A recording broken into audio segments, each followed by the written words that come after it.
الشیطان الرجیم بسم اللہ الرحمن الرحیم۔ غیر منصرف کے اسباب چل رہے ہیں، ان میں سے عدل اور وصف ہو گیا۔ آج کا سبق جناب والا تانیث کے بارے میں ہے۔ تو تانیث کتنی قسم پر ہے؟ دو قسم پر ہے۔ تانیث تا کے ساتھ اور بغیر تا۔ تانیث تا کے ساتھ اور بغیر تا۔ تا کے ساتھ ہے وہ پھر دو قسم پر ہے، وہ تا لفظوں میں ہوگی یا بغیر ہے تا کے ساتھ، لیکن تا لفظوں میں کبھی ہوگی کبھی لفظوں میں ہو، وہ تانیث ملفوظہ، لفظوں میں نہ ہو تانیث مقدرہ۔ اب یہ ہے کہ تانیث کے تانیث جو ہے وہ تا کے بغیر ہوگی، تا کے بغیر ہوگی، تو وہ بھی دو قسم پر ہے، الف مقصورہ اور الف ممدودہ۔ خلاصہ یہ ہے کہ تانیث تا کے ساتھ ہوگی یا تا کے بغیر۔ اگر تا کے ساتھ ہوگی تو اس کی دو قسمیں ہیں، تا کے بغیر ہوگی تو اس کی بھی تا کے ساتھ ہوگی اس کی دو قسمیں، تا لفظوں میں ہوگی یا مقدر ہوگی۔ لفظوں میں ہو تو ملفوظہ ہے، مقدر ہو تو مقدرہ ہے، پوشیدہ ہو تو مقدرہ ہے۔ تانیث بالتا کی دو قسمیں ہو گئیں، تانیث ملفوظہ، تانیث مقدرہ، اور تانیث بغیر تا کے جو ہے بغیر تا اس کی بھی دو قسمیں ہو گئیں کہ الف مقصورہ اور الف ممدودہ۔ چلو یہاں پر تانیث بالتا جو ہے اس کی قسمیں بیان کرتے ہیں کہ ان میں سے پہلی قسم کون سی ہے؟ ملفوظہ۔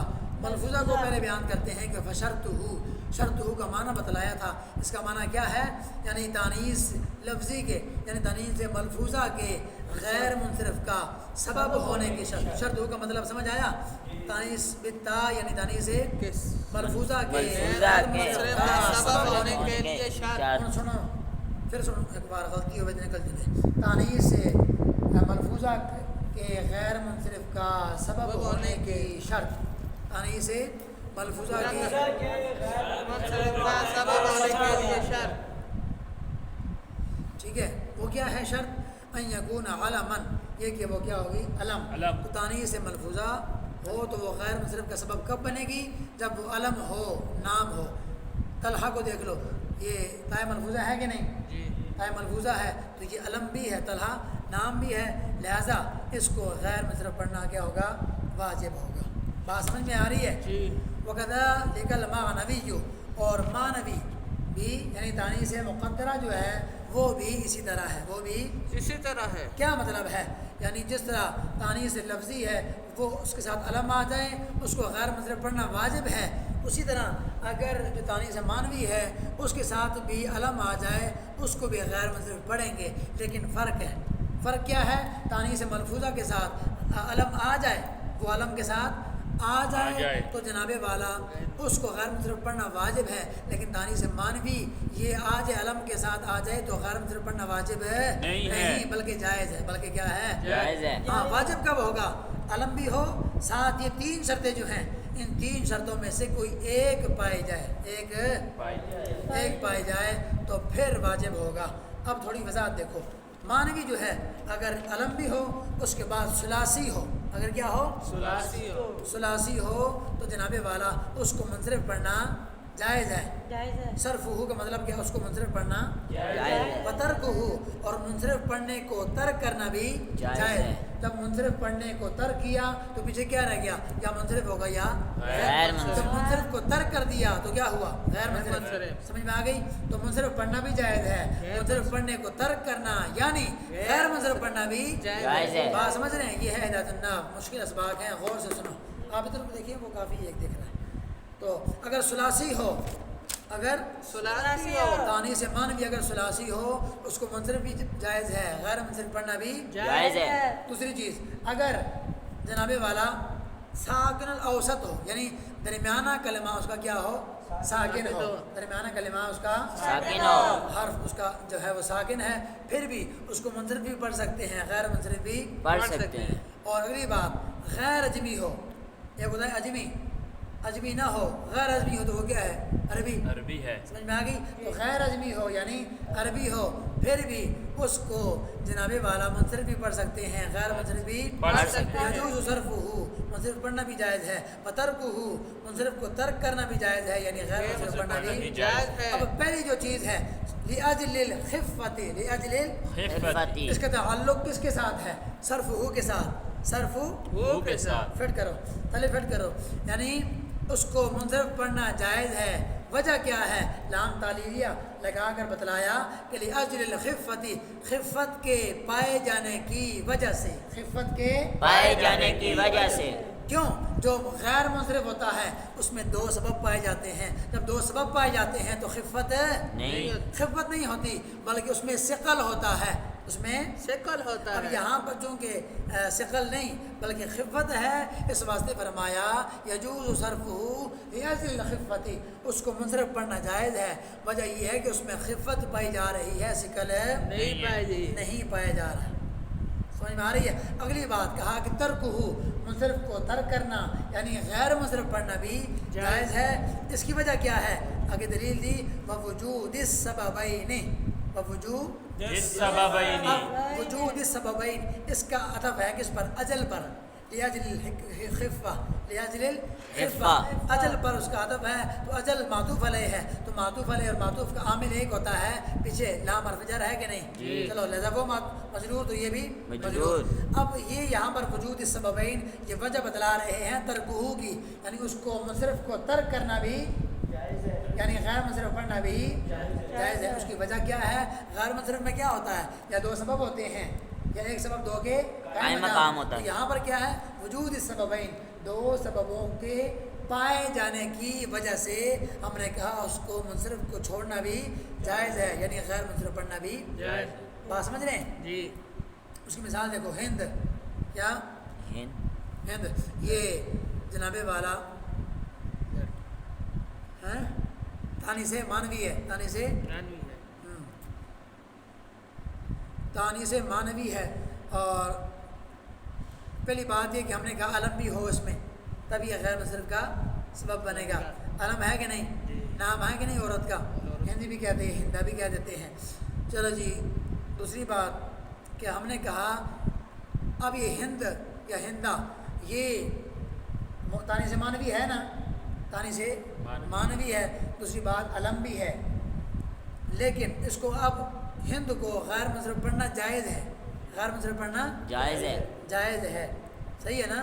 جائز کیوں ہے؟ اس واسطے کہ وہ جو علم ہے تانی سے مانوی کے ساتھ پایا جائے تو غیر منصرف پڑھنا جائز ہوتا ہے، اور علم تانی سے ملفوظہ کے ساتھ آ جائے تو وہاں اس کو غیر منصرف پڑھنا واجب ہو جاتا ہے۔ تانی سے مانوی کو غیر منصرف پڑھنا واجب کب ہوتا ہے؟ جب تین شرطوں میں سے کوئی ایک شرط پائی جائے، ان تینوں میں سے کوئی ایک بھی نہیں پائے گی۔ ہم نے کہا تھا وہ نیچے آ رہی ہیں وہ تین شرطیں، صحیح ہو گیا نا؟ جی۔ چلو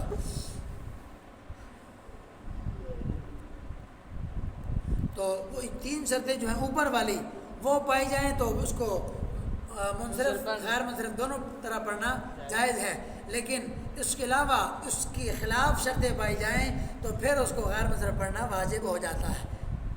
وَإِلَّا کا مطلب کیا ہے؟ اور اگر اس طرح نہ ہو، اور اگر اس طرح نہ ہو، اصل میں کیا تھا؟ وَإِنْ لَا، اور اگر اس طرح نہ ہو، کس طرح نہ ہو؟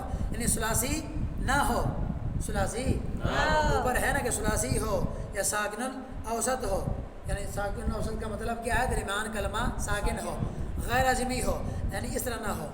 پھر دیکھیں وَإِلَّا کا مطلب کیا ہے؟ اور اگر اس طرح نہ ہو، اور اگر اس طرح نہ ہو، کس طرح نہ ہو؟ ثلاثی اوپر لگا ثلاثی ہو، یعنی ثلاثی نہ ہو۔ وَإِلَّا کا مطلب ہے ثلاثی نہ ہو، اور ثلاثی کو چھوڑ کے ہم نیچے آئیں، ساکن الاوسط بھی نہ ہو، درمیان کلمہ ساکن نہ ہو بلکہ درمیان والا متحرک ہو، درمیان کلمہ متحرک، کیونکہ اگر ثلاثی ہوگا تو منصرف غیر منصرف دونوں پڑھنا جائے، لیکن ثلاثی کے بجائے ثلاثی نہ ہو بلکہ ثلاثی سے بڑھ کے ہو جائے، چار ہو جائے، پانچ ہو جائے، چار حرفی ہو جائے، پھر غیر منصرف پڑھنا واجب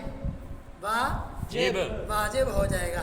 سمجھ میں آ گئی نا؟ مثال دیکھو اس کی، جیسے زینب، زینب کے کتنے حروف ہیں؟ چار، زا، یا، نون، با۔ اوپر کہا تو ثلاثی ہو تو منصرف غیر منصرف دونوں پڑھنا جائے، لیکن اب کہا وَإِلَّا، اور اگر اس طرح نہ ہو یعنی ثلاثی نہ ہو، بتلاؤ زینب ثلاثی ہے؟ نہیں ہے، تو لہٰذا کیا ہے؟ یجب منعہ، اس کو منع صرف پڑھنا یعنی غیر منصرف پڑھنا واجب ہے۔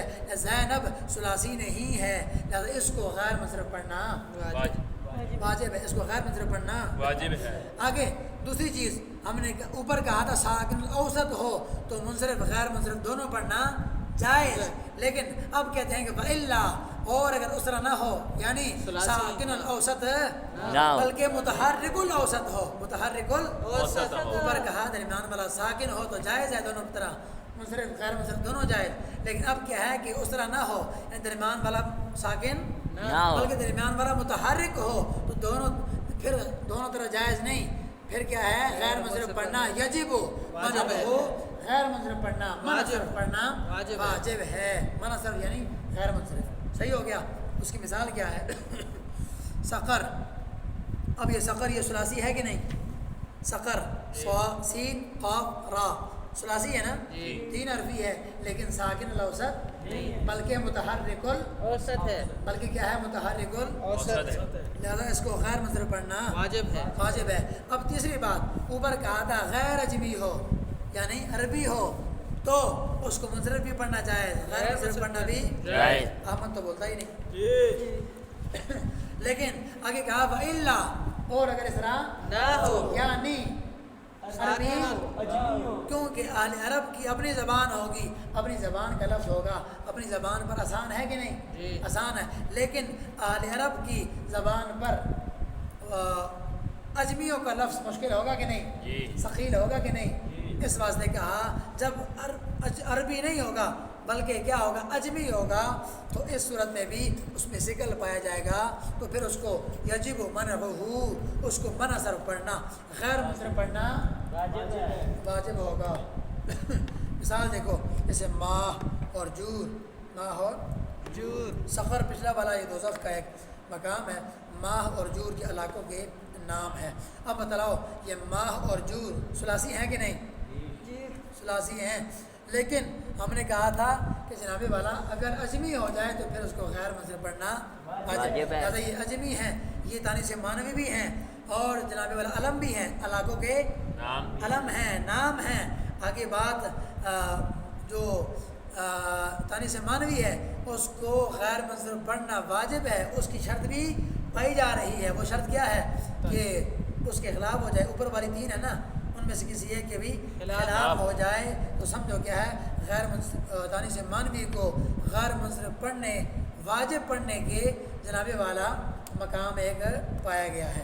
لہذا یہاں پر ماہ اور جور یہ اس کو غیر منصرف پڑھنا واجب ہوگا کیونکہ یہ ایک ہے تانیث مانوی، دوسرا یہاں پر علم بھی پایا گیا، اس طرح وہ وجوبی شرط بھی پائے گی، یا ثلاثی نہ ہو یا ساکن اوسط نہ ہو یا عربی نہ ہو، ثلاثی نہ ہو مطلب یہ چار ہو یا پانچ حرفی ہو جائے، ساکن الاوسط نہ ہو مطلب متحرک الاوسط درمیان کلمہ متحرک ہو جائے، ساکن الاوسط کا مطلب کیا ہے درمیان حرف ساکن ہو، متحرک الاوسط کا مطلب کیا ہے درمیان والا، اور غیر اجمی کا مطلب کیا ہے عربی ہو، غیر اجمی نہ ہو، یہ اس کا مطلب ہے، یعنی اجمی نہیں ہوگا تو کیا ہوگا عربی ہوگا۔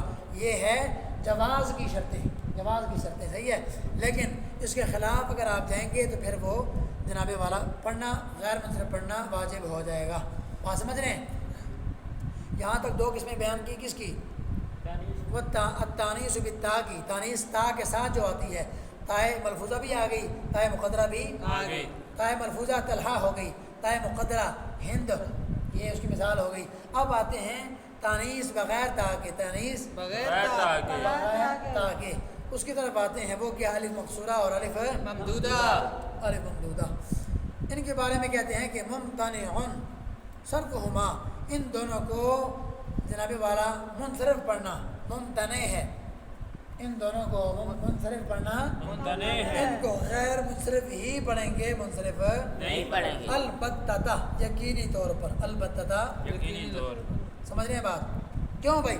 اس واسطے لأن الالف قائم مقام السببین، کہ الف جو ہے دو سببوں کے قائم مقام ہے،